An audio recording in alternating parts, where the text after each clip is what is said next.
bohong.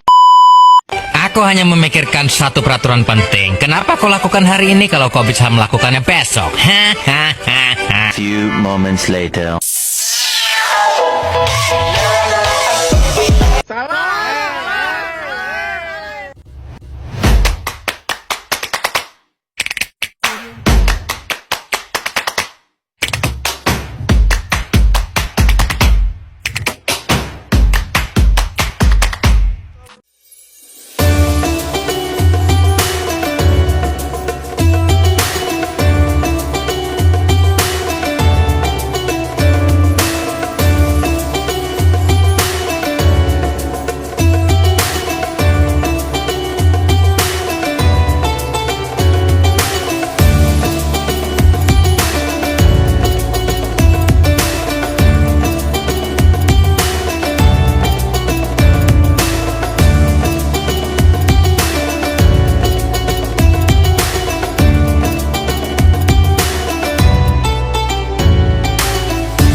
Ako etkam sinten tilil klopenya.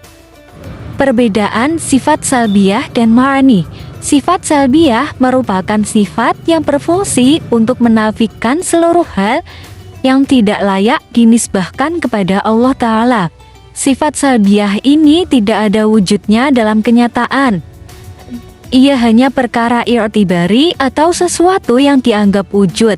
Sifat ini ditetapkan bagi Allah untuk menafikan kebalikan dari sifat ini. Maksud dari tidak ada wujudnya dalam kenyataan adalah andaikan hijab di dalam hati manusia dibuka oleh Allah, manusia tetap tidak bisa melihat sifat-sifat ini, sebab memang tidak ada wujudnya di dalam kenyataannya. Sedangkan sifat ma'ani adalah sifat yang ada pada kenyataan. Artinya, apabila hijab hati manusia dibuka oleh Allah, maka manusia akan dapat melihat sifat-sifat ini. Pertanyaan yang kedua, mengapa 20 sifat wajib bagi Allah disebut sifat induk? Dan mengapa para ulama merumuskannya ke dalam 20 sifat, tidak lebih dari itu?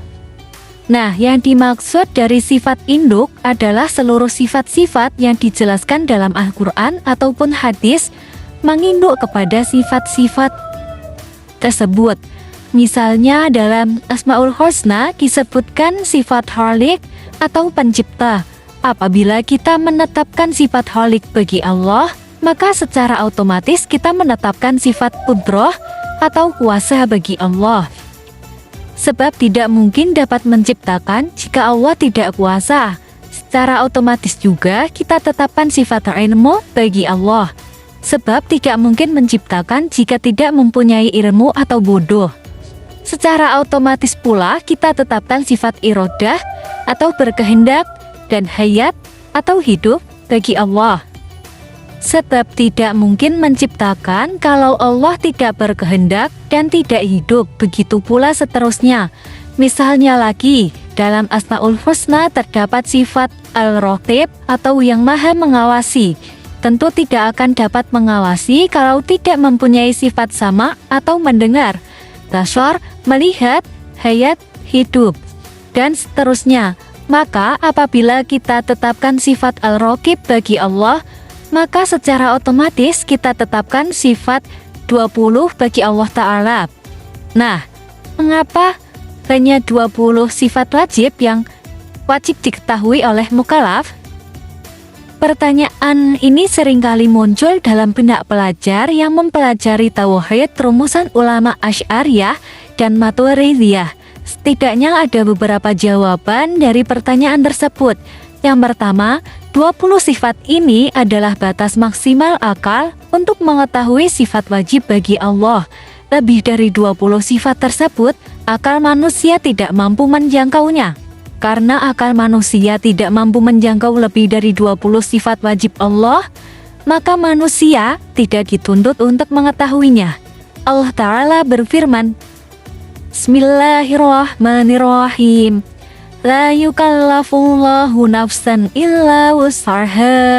laha ma kasabat wa 'alaiha maktasabat. Tidaklah Allah membebani seseorang kecuali kadar kemampuannya. Baginya apa perbuatan baik yang ia kerjakan, dan atas dirinya apa perbuatan buruk yang ia kerjakan. Quran Surat Al-Baqarah ayat 286. Pertanyaan yang ketiga, apakah dengan membuat konsep sifat wajib 20, Asy'ariyah korupsi sifat Allah? Nah, perlu diketahui bahwa sifat wajib 20 ini bukanlah seluruh sifat wajib yang dimiliki oleh Allah Ta'ala. Sifat wajib Allah jumlahnya tidak terbatas dan akal tidak dapat mengetahui keseluruhannya. Di antara sifat wajib yang tidak terbatas jumlahnya tersebut ada 20 sifat yang harus diketahui oleh setiap mukallaf, sebagaimana yang dijelaskan dalam kitab Aqidatul Awam yang berbunyi wa ba'du fa'alam biwujudil ma'rifah min wajibin lillahi 'ishrina syifah. Adapun setelah itu, maka ketahuilah bahwasanya wajib bagi mukallaf mengetahui sebagian sifat wajib Allah yang berjumlah 20. Pertanyaan yang keempat, jelaskan perbedaan sifat parni dan ma'nawiyah dan mengapa keduanya ditetapkan, bukan salah satunya saja. Nah, sifat ma'ani yaitu sifat yang ada pada kenyataan. Artinya apabila hijab hati manusia dibuka oleh Allah, maka manusia akan dapat melihat sifat-sifat ini. Sebenarnya sifat ini dapat secara otomatis difahami dengan adanya sifat ma'nawiyah. Namun, para ulama Asy'ariyah tetap menetapkan sifat ini secara terperinci, setidaknya karena dua alasan. Yang pertama, tidak semua orang dapat memahami apabila satu sifat ditetapkan, maka otomatis sifat lain ditetapkan. Sedangkan ketidaktahuan dalam urusan akidah sangat bahaya dampaknya. Untuk menghindari resiko ini, maka para ulama menjelaskan secara terperinci keduanya. Yang kedua, sebagai bentuk perlawanan dan penolakan atas akidah Mu'tazilah yang menafikan sifat ma'ani. Apabila sifat ma'ani ini ditetapkan bagi sesuatu yang disifatinya, maka secara otomatis akan menetapkan hukum padanya. Misalkan apabila sifat sama atau maha mendengar ditetapkan bagi Allah, maka secara otomatis berkonsekuensi kaunuhu sami'an, atau Allah adalah zat yang maha mendengar. Misalnya lagi, apabila sifat basar, maha melihat, ditetapkan bagi Allah, maka secara otomatis berkonsekuensi kaunuhu sami'an. Allah adalah zat yang maha melihat. Sifat ma'ani yang dimiliki Allah jumlahnya tidak terbatas dan akal tidak dapat menjangkau kesemuanya. Namun, dengan meneliti sifat-sifat yang dijelaskan di dalam Al-Quran dan hadis, para ulama Asy'ariyah menetapkan bahwa induk dari sifat ini yang mampu dijangkau akal manusia ada 7, yaitu yang pertama, qudrah atau kuasa. Al-qudrah sifatul tu'athiru fi ijadil mumkini wa i'adamih. Qudrah adalah sifat yang memberi petunjuk untuk mewujudkan dan mentiadakan perkara yang jaiz atau mungkin wujud dan tidak wujud.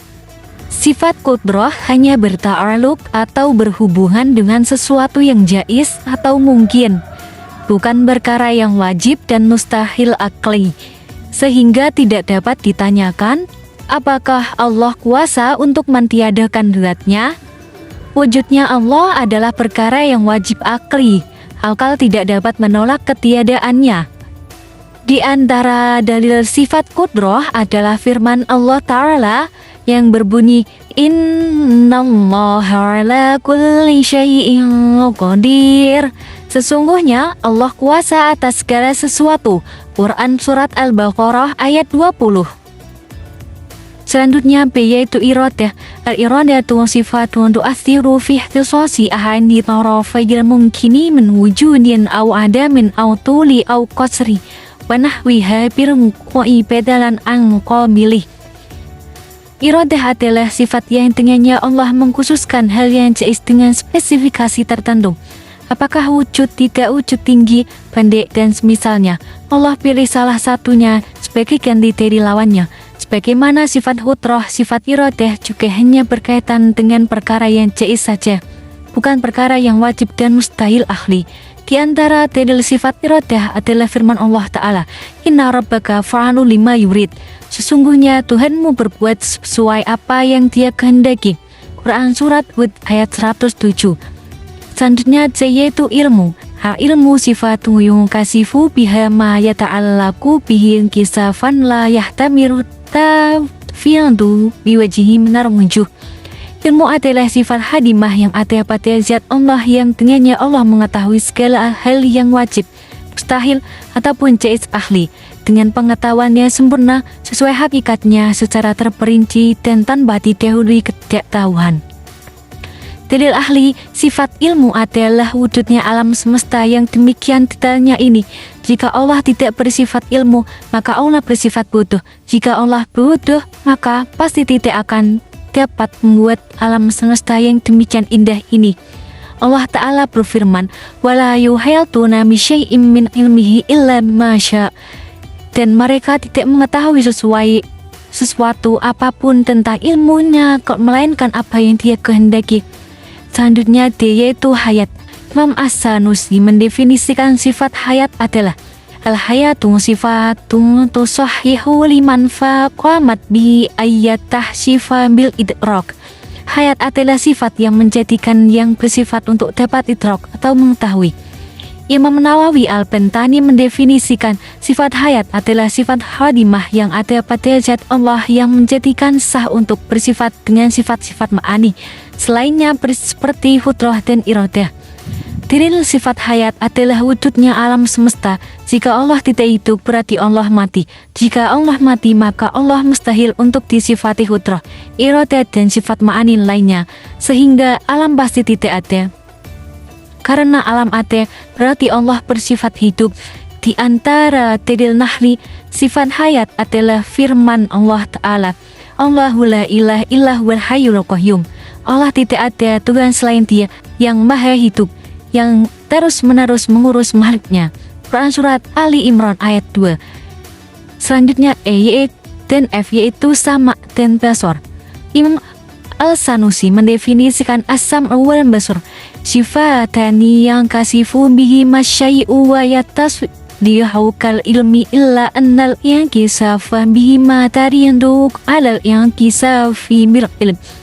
Sama dan basar adalah dua sifat yang dengan keduanya sesuatu menjadi tersingkap dengan jelas. Sebagaimana sifat ilmu, hanya saja ketersingkapan dengan kedua sifat ini melebihi ketersingkapan dengan sifat ilmu.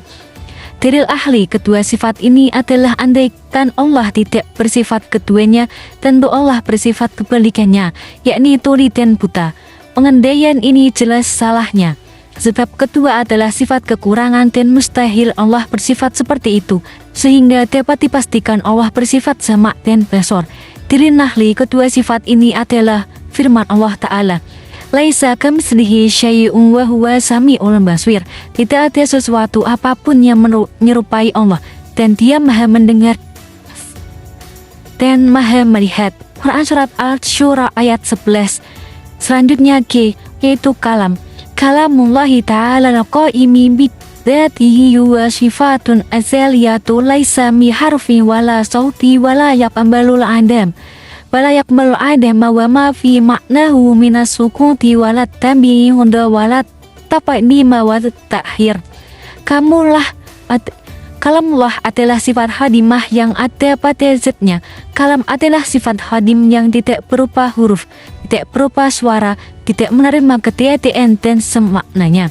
Seperti diam tidak bisa dipecah-pecah, tidak bisa didahulukan dan tidak bisa diakhirkan. Dalil ahli kedua sifat kalam adalah andaikan Allah tidak bersifat kalam berarti Allah bersifat kebalikannya, yaitu bisu. Pengendalian ini jelas salahnya sebab bisu adalah sifat kekurangan dan mustahil Allah bersifat seperti itu, sehingga dapat dipastikan Allah bersifat kalam. Allah Ta'ala berfirman, wa kalamallahu Musa taklima, dan Allah berkalam langsung kepada Musa. Quran Surat Al-Nisa ayat 164.